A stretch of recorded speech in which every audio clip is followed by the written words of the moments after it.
We go down to the river, and into the river we dive. An icon of blue-collar rock, Bruce Springsteen combines politics and populism. He is currently touring his double album from 1980, The River, having released it as a box set last year. It was a key record in Springsteen's career, his first #1 album in the US, and one he described as a coming of age. The youthful protagonists of his earlier work have grown into disillusioned adults, struggling with jobs and family. Springsteen has just landed in the UK, and he played his first gig in Manchester last night. Our pop critic, Ludo Hunter-Tilney, was there. So Ludo, tell me about the gig. Did he simply play the album track after track? Well, Griselda, to my surprise, in fact, he didn't. The tour is the River Tour, it's called, and it's following, as you said, the box set from last year. And in the United States, where he has been playing for the last few months, and a very successful tour there, it's one of his most successful ever, and is actually #2 at the moment this year in terms of revenue to Justin Bieber. Yes, which must rile the boss a bit, but nonetheless, it's been very good. There he has been playing The River in its entirety, all 20 tracks. He's been introducing it. He's also been crowd surfing.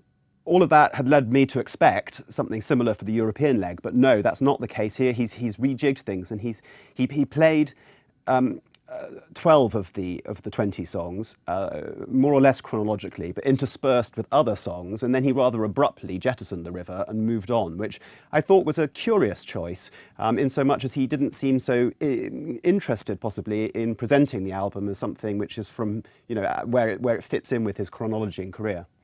I mean, it's interesting, this kind of recycling of older material, because there's a kind of poignancy to it in a way, to an older singer going back to something they've done as a much younger one.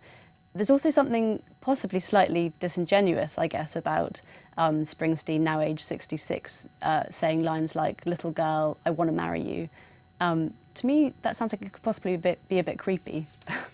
Well, oddly enough, the song where that line comes from, "I Want to Marry You," was one of the few songs, in fact the only song, that he introduced and explained something about. And he said that he wrote it in his late 20s, which Right. does actually, I have to say, strike me as definitely beyond the age when "little girl" should be used as an endearment. But there's two things I think I would say about that particular point, which is, one, Springsteen is preeminently a storytelling songwriter who sings in character, and his characters may be those sorts of sort of macho men who might use such a term. So that's one reason. Right. The other is, I think, to do with his own sort of virility, frankly. And I think that virility is well, I mean, it can be a pretty awful characteristic. It can translate into sort of boorishness, aggression, machismo. But the thing about Bruce is that he manages somehow to make it seem extremely charismatic and unaggressive.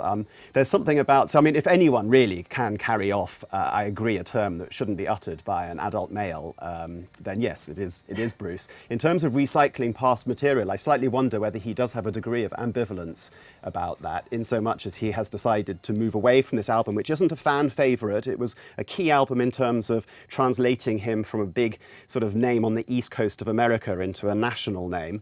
It had his first big hit single, Hungry Heart.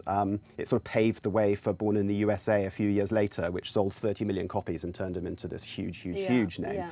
Can you tell me a bit about how he's kind of evolved since his days of, I guess, maximum virility that you're referring to? Well, I mean, he's still, I have to say, Griselda, that seeing the man as he was on stage, in his sort of his black shirt and his waistcoat and his great biceps as he gripped the microphone, and seeing these sorts of wonderful sort of chords in his neck straining as he sang, and he sang, his voice is magnificent. Yeah.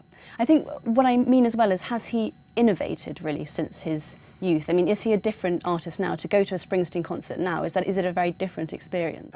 In a sense, probably no. I mean, I think that what happened with him in the 70s, he moved up from smaller venues into larger ones, and ironically, considering about how attached he is to stadium rock and how much we think of him as in these stadium-sized spaces, he was actually very reluctant to move from the smaller spaces where he felt more at home into the larger first arenas and then onto these very big stadiums. And that's a sort of innovation. I think in terms of the music, the sound of the music, I mean, he works within a sort of, on the one hand, a sort of rock and roll, a sort of R&B, rock and soul, folk music, these idioms, he moves around within them quite freely. But I mean, it's not as if he's about to go and do a sort of dubstep remix of any of his songs.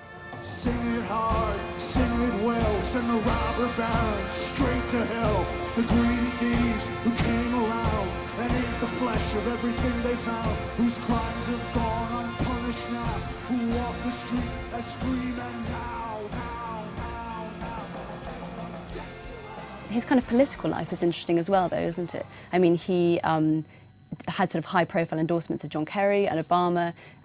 There's a US election coming up. Was there any mention of that last night at the gig? Well, again, his American tour was not without some controversy. He cancelled a show in North Carolina in protest at its anti-transgender law.